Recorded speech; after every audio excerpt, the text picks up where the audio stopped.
The morning I found my husband alive in a town 120 miles away was the moment I realized I had been grieving a lie. I had spent 6 months believing Richard Carter was gone, not just missing, but gone in the way that leaves your house too quiet and your coffee too bitter, the way that makes you listen for footsteps that never come. I searched everywhere a woman like me could search, from county hospitals to police reports, from church bulletin boards to late-night phone calls that ended in polite apologies and dead ends. Daniel, my son, told me to prepare for the worst, his voice steady in a way that felt rehearsed, while Melissa stood beside him with her hand resting lightly on his arm, always calm, always composed, always just a little too quick to say, "Maybe it's time to let go." I tried to believe them. I really did. But grief has a strange way of sharpening the edges of doubt, and there were moments, small and quiet, when something inside me refused to settle. It was a receipt that changed everything. Crumpled, overlooked, tucked between old mail on the kitchen counter, it carried a name I recognized and an address I didn't. A hardware store in a town I had never visited, dated just 3 weeks after Richard disappeared. I remember holding that slip of paper between my fingers, feeling something colder than grief settle into my chest. I didn't tell Daniel. I didn't tell Melissa. I folded it neatly, placed it in my purse, and the next morning, I got into my car and drove. The highway stretched out in long, empty miles, the kind that make you think too much if you let them. I didn't turn on the radio. I didn't call anyone. I just drove, 1 mile after another, until the road signs changed and the houses grew smaller, older, quieter. The town itself looked like something forgotten, a place people passed through but rarely stayed.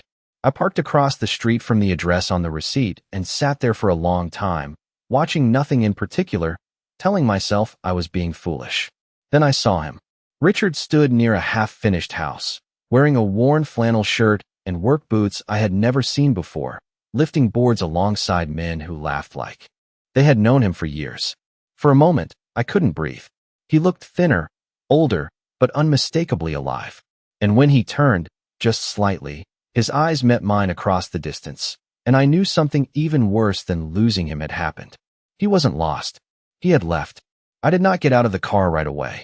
I sat there with my hands resting on the steering wheel, watching him as if any sudden movement might cause him to disappear again. The sound of hammers and distant laughter carried across the street, ordinary and steady, like a life that had continued without interruption. Richard wiped his hands on a rag, said something to one of the men beside him, and for a brief second, I saw a version of him I did not recognize. Not the man who used to complain about his knees after walking up the stairs, not the man who preferred quiet evenings and early mornings, but someone lighter, almost relieved. That was the part that hurt the most. I opened the car door slowly, the hinges creaking louder than they should have, and stepped onto the gravel. Each step felt measured, controlled, as if I were walking across thin ice. When I reached the edge of the construction site, one of the workers glanced at me, nodded politely, then went back to his task. No one here knew me. No one here knew that the man they were working beside had a wife who had spent half a year wondering if he was lying somewhere alone and forgotten. Richard turned again, and this time there was no distance to soften the moment. His eyes locked onto mine, and the color drained from his face in a way I had never seen before. He did not look surprised to see me alive. He looked surprised to be found. For a long second, neither of us spoke. The space between us felt heavier than any silence I had ever known.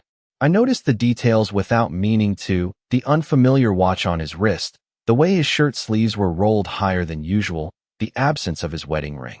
That small circle of missing metal said more than any explanation he could offer. He took a step toward me, then stopped, as if unsure which direction his life was supposed to move in now. "Evelyn," he said finally, my name sounding different in his voice, thinner somehow, like it no longer belonged to him. I did not ask where he had been. I did not ask why he had left. The questions felt too small for what was standing in front of me. Instead, I looked at him the way you look at a stranger who reminds you of someone you used to love, and I said, very quietly, "You knew I would look for you." He hesitated, and in that hesitation, I found my answer. He had not expected me to come this far. He had expected me to stop somewhere between grief and acceptance. And in that moment, I understood that whatever this was, whatever he had built here, It had been constructed on the assumption that I would remain exactly where he left me. He glanced over his shoulder, as if checking whether anyone was close enough to hear, then lowered his voice in a way that felt practiced rather than panicked. "We should not talk here," he said, stepping closer but not too close, careful, measured, like a man who had already rehearsed this moment in his mind. I noticed how he kept his hands busy, folding the rag, unfolding it again, anything to avoid letting them rest. That was something he used to do when he was hiding something small, like a surprise or a harmless lie. This did not feel small. I did not move. 6 months, I said, not raising my voice, not needing to. The number hung between us, heavy and exact. He nodded once, quick, almost impatient. "I know how it looks," he replied, and that was when I felt something shift inside me. Not anger. Not yet. Just a quiet understanding that whatever explanation he was about to give would be designed to soften something that could not be softened. I studied his face the way you study a map you once knew by heart, searching for familiar landmarks and finding them rearranged. The lines around his eyes were deeper, his hair thinner, but it was the absence of hesitation that struck me. He was not struggling to find words. He was choosing them. "I did not have another option," he continued, and I almost smiled at that, because I had heard that sentence before in much smaller moments, when he had taken a different job, when he had made a decision without asking me first. It had always meant the same thing. He had decided, and I was expected to understand after the fact. I let the silence stretch until it became uncomfortable, until even the sounds of the construction site seemed to fade at the edges. "You had options," I said finally. "You just did not choose me." For the first time, his composure cracked. Not completely, just a flicker, a tightening of his jaw, a glance toward the ground. It was enough. That small reaction told me more than any explanation could. He was not here because something had been taken from him. He was here because he had walked away from something he no longer wanted to carry. I looked past him then, at the half-built house, the fresh lumber, the clean lines of something being started over. It was simple. It was unfinished. It did not have 40 years of memories in its walls. When I looked back at him, I realized that this place, this life, had been chosen for that exact reason. "Does Daniel know?" I asked, keeping my voice even. His head snapped up too quickly, and in that single movement, I saw it. Not just guilt, not just fear, recognition. And that was the moment the ground shifted beneath everything I thought I understood. For a moment, Richard did not answer, and that silence felt louder than anything he could have said. His eyes shifted again, not toward me this time, but somewhere past my shoulder, like he was searching for a version of this conversation that would not unravel so quickly. That was all I needed. Daniel knew. Maybe not everything, maybe not every detail, but enough. Enough to stand in my kitchen, to look me in the eye for 6 months, and tell me to let go. I felt something inside me settle into place, not a breaking, but a quiet alignment, like pieces of a puzzle finally locking together after being forced into the wrong shape for too long. I thought about all the evenings after Richard disappeared, the way Daniel would sit across from me at the dining table, his hands wrapped around a cup of coffee he rarely drank, his words careful, always encouraging me to rest, to stop searching, to accept what could not be changed. I had seen it as concern. I had taken comfort in it. Now it felt rehearsed. I thought about Melissa standing just behind him, always slightly to the side, never saying too much, but always watching, her eyes moving between us like she was measuring something invisible. I remembered the way she once suggested, gently, that maybe it would be easier if I considered selling the house, that it was too big for one person, that the upkeep must be exhausting. At the time, it had sounded practical, thoughtful even. Now it echoed differently, like a step in a sequence I had not realized I was part of. I looked back at Richard, really looked at him, and for the first time, I did not see my husband standing there. I saw a man who had made a series of decisions, each one building on the last, each one requiring a little more distance, a little more silence, until disappearing entirely no longer felt impossible to him. "How long?" I asked, my voice steady, almost detached. He hesitated again, but this time it was shorter, like he understood that whatever he said next would not change what I already knew. "A while," he replied, and that vague answer told me everything. This had not been an overnight choice. It had been a plan, carefully considered, quietly executed, and supported by the people I trusted most. I nodded once, not because I agreed, but because I understood. And understanding, I realized, was far more dangerous than not knowing at all. I did not ask him anything else after that. There was nothing left in that moment that words could fix or clarify. I simply nodded, turned, and walked back to my car, feeling his eyes on me the entire time, not calling out, not following, just watching as I stepped out of the version of my life that had included him. The drive back felt shorter, not because the distance had changed, but because something inside me had. I did not replay memories the way I had for the past 6 months. I did not imagine explanations or search for reasons that would make this easier to accept. Instead, I started remembering details I had ignored before, small things that had not made sense at the time, but now felt like quiet warnings I had chosen not to. Here, the way Richard had insisted on handling certain financial documents alone, saying it was simpler that way. The way Daniel had suddenly become more involved in conversations about property taxes, insurance policies, and long-term planning, using words that sounded responsible but now felt rehearsed. The way Melissa had once offered to organize the mail for me when I was feeling overwhelmed, smiling as she sorted through envelopes I never thought twice about. I gripped the steering wheel a little tighter as those moments lined up, one after another, forming something that looked less like coincidence and more like preparation. By the time I pulled into my driveway, the house looked exactly the same as I had left it that morning, but it did not feel the same. It felt staged, like a place where something had already been decided without me. I stepped inside and stood in the entryway for a long moment, listening to the quiet. Then I walked to the kitchen, opened the drawer where I kept important documents, and began taking everything out one piece at a time.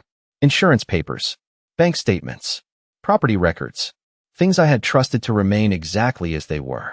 I laid them out carefully across the table, smoothing each page with steady hands, not rushing, not hesitating.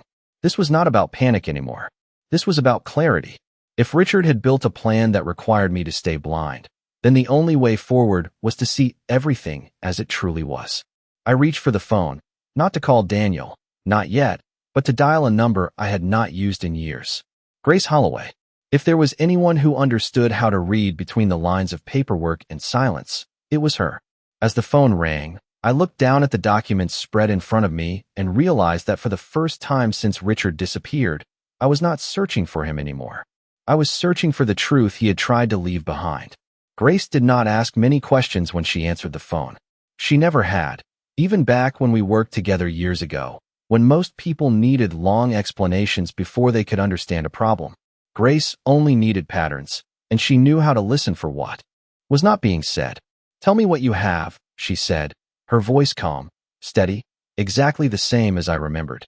I looked down at the papers spread across my table and began with the simplest facts. Richard had disappeared. He was alive. He had been living somewhere else under a different routine, a different life. There was a pause on the other end of the line, not of confusion, but of calculation. "And the accounts?" she asked. That question alone told me she already understood more than I had said. I picked up the most recent bank statement and traced the numbers with my finger. "There are withdrawals," I said slowly. "Not large ones. Nothing that would trigger attention. But consistent. Every month. Sometimes twice." Grace let out a quiet breath. "That is not panic spending," she replied. "That is planning." The words settled into the room with a weight that felt heavier than anything Richard had said at the construction site. Planning meant intention. It meant time. It meant I had not been left suddenly. I had been left carefully. I continued going through the documents, one by one, reading details out loud as Grace listened. A change in mailing addresses for certain statements. A secondary contact added to an insurance file. Small adjustments, each one insignificant on its own, but together forming something deliberate. "Check the signatures," Grace said. I flipped through the pages until I found them. The places where names were written in ink that was meant to confirm, to authorize, to finalize. My eyes moved over Richard's signature first, familiar even in its absence of hesitation. Then I saw another name. Daniel. It was there, clean and clear, on a document I did not remember ever seeing. My hand stilled. "He signed something," I said quietly. Grace did not respond immediately this time. When she did, her voice had changed, just slightly, enough for me to hear the shift from observation to certainty. "Then you are not dealing with one decision," she said. You are dealing with a coordinated one. I set the paper down carefully, aligning it with the others as if keeping everything in order could somehow keep me steady. The house was silent again, but it no longer felt empty. It felt like it was holding evidence, like every drawer and every folder had something to reveal if I was willing to look closely enough. I realized then that whatever I had lost 6 months ago was only part of the story. The rest of it was right here, in ink and paper and signatures, waiting for me to finally see it. I did not sleep that night. Not because I was afraid, but because my mind refused to slow down now that it finally had something real to hold on to. Every document I had laid out across the table felt like a piece of a story I had been living inside without ever being allowed to read. I moved through them again in the early hours of the morning, this time slower, more deliberate, tracing dates, matching signatures, comparing numbers. Patterns began to emerge in ways they had not before. Withdrawals that aligned with specific weeks. Address changes that appeared just before certain statements stopped arriving at the house. It was not random. It was structured. Around 3 in the morning, I found something that made me pause completely. A property tax notice for a parcel of land that was not ours. The address was unfamiliar, but the account name tied to it was not entirely new. It carried Richard's initials, slightly altered, just enough to pass without immediate attention. I read it twice, then a third time, feeling the quiet certainty settle deeper. He had not just left. He had been building something else. I reached for my phone again and took a picture of the document, sending it to Grace without a message. She responded within minutes. "That is not a coincidence," she wrote. "That is a second life." I set the phone down and leaned back in my chair, staring at the ceiling as the weight of those words spread through me. A second life. Not a mistake. Not a moment of weakness. A deliberate shift from one existence to another, constructed carefully enough that it could run alongside the first until the right moment came to abandon it. I thought about Daniel again, about the signature on the document, about the way he had looked at me over the past 6 months, steady, composed, reassuring. I realized then that I had been looking at him as my son, someone who shared my history, my loyalty, my understanding of what family meant. But the papers in front of me suggested something else entirely. They suggested alignment, agreement, participation. I stood up slowly and walked to the window, looking out at the quiet street where nothing had changed, where neighbors still slept, where the world still moved as if everything was normal. Inside my house, nothing was normal anymore. I turned back to the table and began organizing the documents into separate stacks, each one representing a different thread of what had been done without me. Bank activity, property records, insurance changes, signatures. I did not rush. I did not hesitate. For the first time, I felt something steady beneath the confusion, something controlled. If they had taken the time to plan this, then I would take the time to understand it completely. And when I was finished, I would not be the one left standing in the dark. By the time the sun came up, the house no longer felt like a place of memories. It felt like a place of records. Every surface I had once used for family dinners, for quiet mornings, for ordinary conversations, was now covered in evidence. I made coffee out of habit, but I did not drink it. I stood at the counter, staring into the cup as it cooled, realizing that the version of my life I had trusted for decades had been running on assumptions I had never questioned. Around 8 o'clock, my phone buzzed. A message from Grace. "Do not confront them yet," she wrote. "If they plan this carefully, they will expect emotion. Give them normal instead." I read that line twice.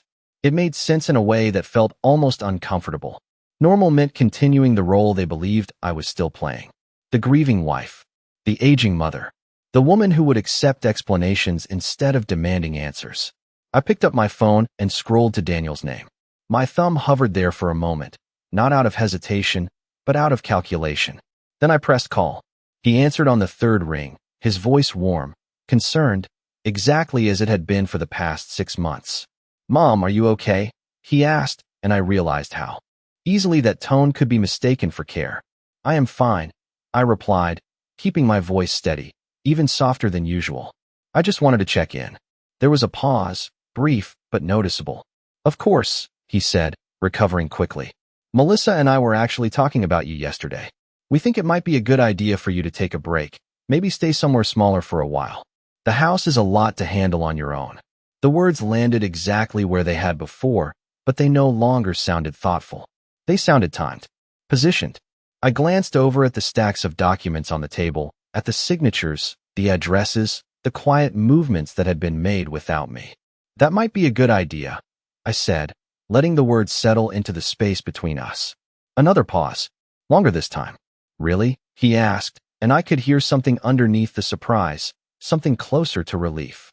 Yes, I continued, walking slowly around the table, my fingers brushing lightly against the papers. I have been thinking about simplifying things. The conversation stayed easy after that. Light. Ordinary. We spoke about weather, about small things that did not matter, about the kind of details people use to fill silence when they do not want to touch anything real.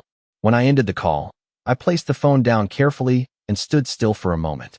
Then I looked at the house again, not as a place I needed to protect, but as a place I needed to understand completely before I decided what would remain and what would not. If they believed I was finally ready to step aside, then I would let them believe it. And in that belief, they would give me everything I still needed to see. That afternoon, I did something I had not done in years. I left the house without telling anyone where I was going, not out of secrecy, but because for the first time, I understood that not everything needed to be shared. I drove to the county records office, a quiet building I had passed countless times without ever stepping inside. It smelled faintly of paper and dust, the kind of place where lives are reduced to signatures and dates, where ownership is not a feeling, but a line on a document. I approached the counter and gave the clerk the address I had found the night before. She typed it in without much interest, her fingers moving quickly across the keyboard, then turned the screen slightly toward me. Property was transferred about 8 months ago, she said. Partial ownership first, then full consolidation under a trust. I felt the words settle slowly, each one carrying more weight than the last. 8 months. That was before Richard disappeared, before the last dinner we had shared, before the quiet evenings when he sat across from me and asked if I needed anything from the store. Can I see the names on the trust? I asked. She nodded and printed out a copy, sliding it across the counter. I looked down, already knowing what I would find, but still feeling the impact when I saw it in ink. Richard's name was there, just as expected. Beneath it, Daniel's. And then, in smaller print, Melissa's. I did not react. Not outwardly. I simply folded the paper neatly and thanked the clerk before walking back to my car.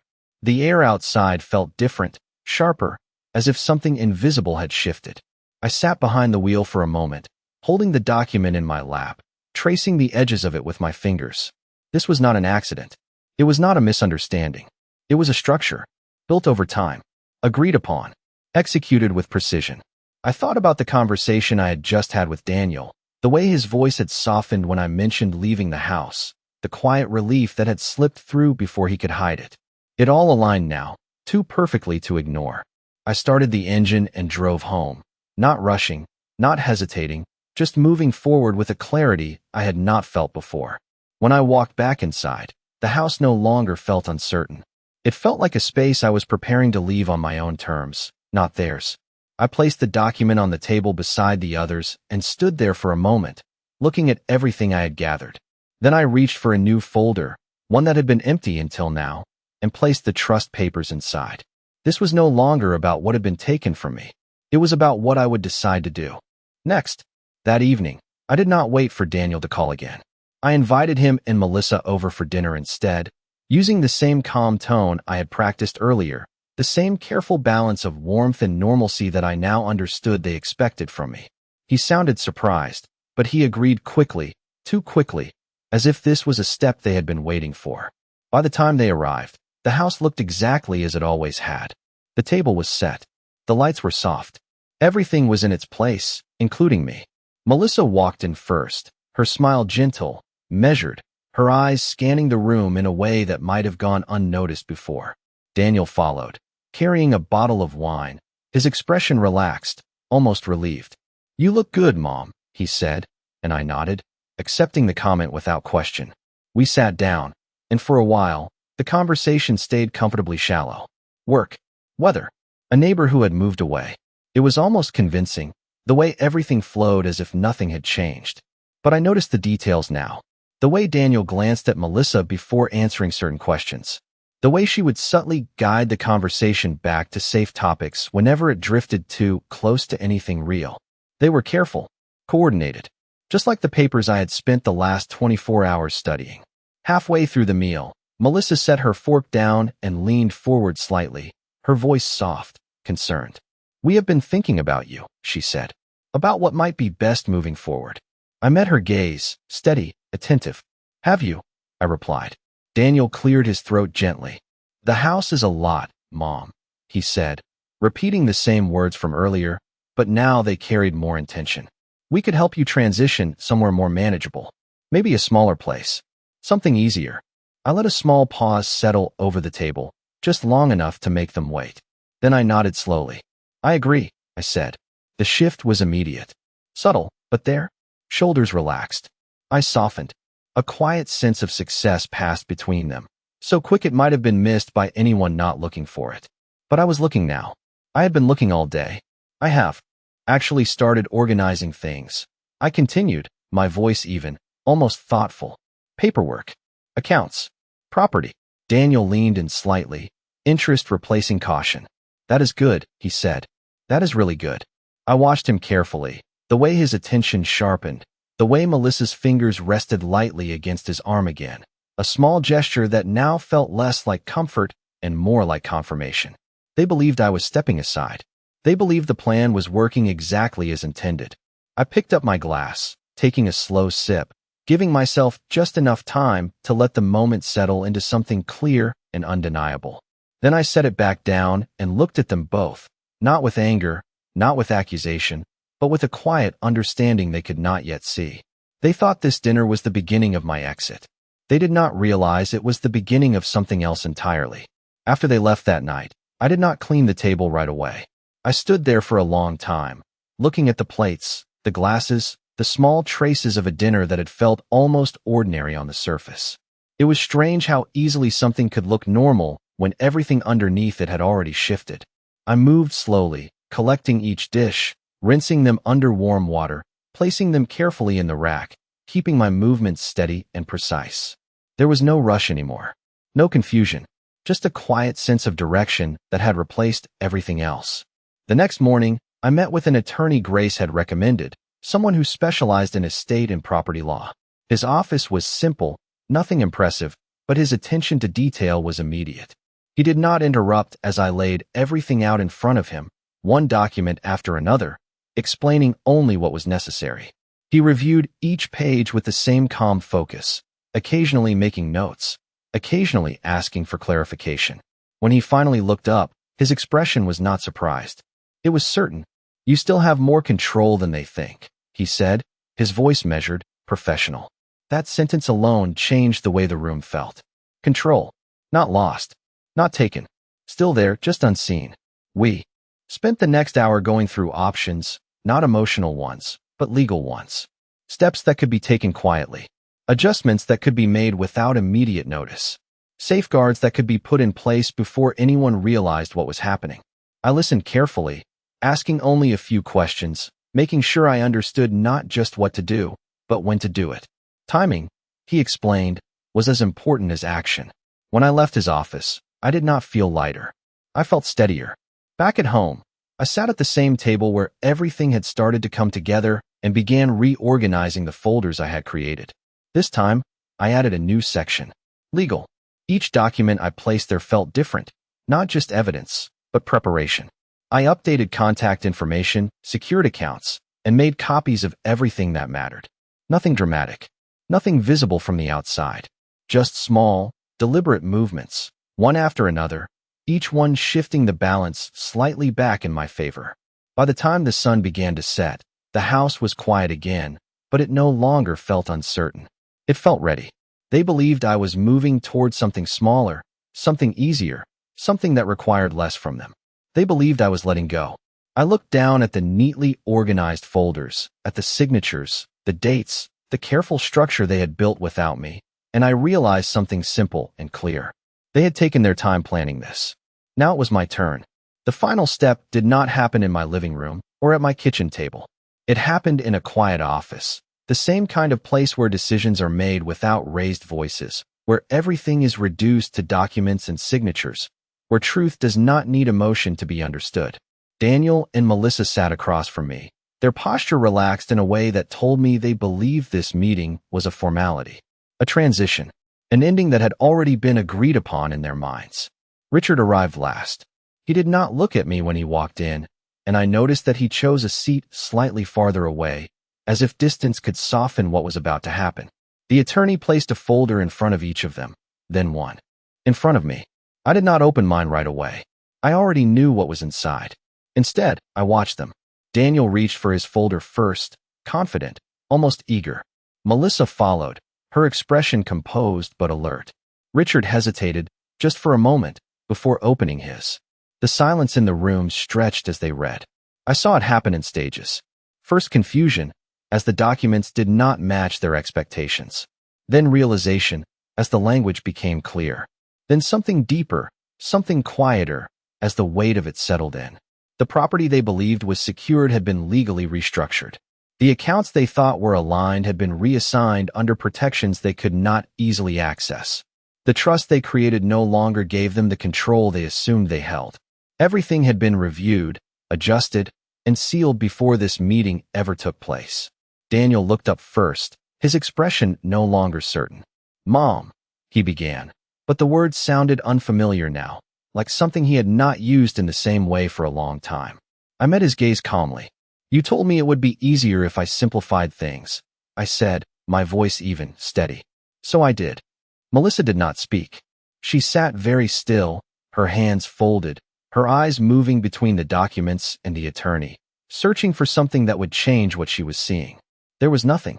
Richard finally looked at me then, and for the first time since I had found him, there was no explanation in his expression, no attempt to manage the moment. Just understanding, not of what he had done, but of what I had chosen to do in response. I did not raise my voice. I did not list every detail I had uncovered. I did not need to. The documents spoke clearly enough. When the meeting ended, they left quietly, one after another, carrying with them the outcome of their own decisions. I remained seated for a moment longer, my hands resting lightly on the folder in front of me.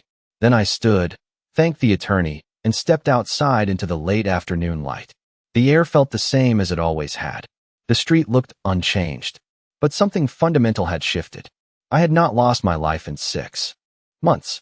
I had seen it clearly for the first time, and once I had seen it, I chose not to remain where I had been left.